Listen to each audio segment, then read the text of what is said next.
Hello friends, super ஈஸியான பன்னீர் மோமோஸ் எப்படி பண்ணலான்னு பார்க்கலாமா?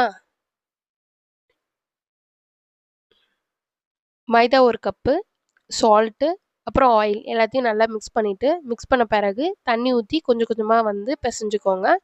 இது பூரி மாவு கன்சிஸ்டன்சிக்கு பிசைஞ்சா போதும். நல்லா பிசைஞ்சிட்டு அது மேலே கொஞ்சமாக எண்ணெய் ஊற்றி பிசைஞ்சு வச்சுக்கோங்க. கொஞ்ச நேரம் கழிச்சு நம்ம உருட்டுறதுக்கு ஈஸியாக இருக்கும்.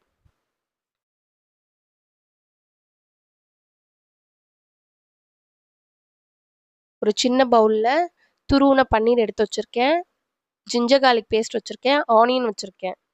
அது கூட நான் என்ன மசாலா ஆட் பண்ணியிருக்கேன்னா, சிக்கன் மசாலாவும் ரெட் சில்லி மசாலாவும் ஆட் பண்ணியிருக்கேன்.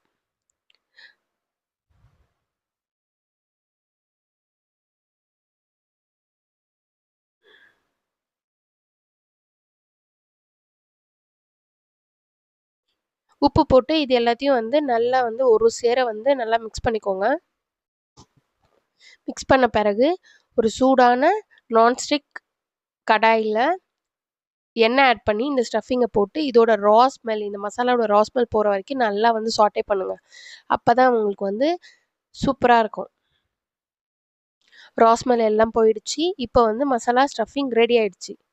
இப்போது ஊற வச்சுருந்த அந்த மாவை எடுத்து அதில் கொஞ்சம் கொஞ்சம் போர்ஷன்ஸாக நீங்கள் கட் பண்ணிட்டு நம்ம பூரிக்கு போடுவோம்ல, அதை விட கொஞ்சம் சின்னதாக போட்டுக்கோங்க.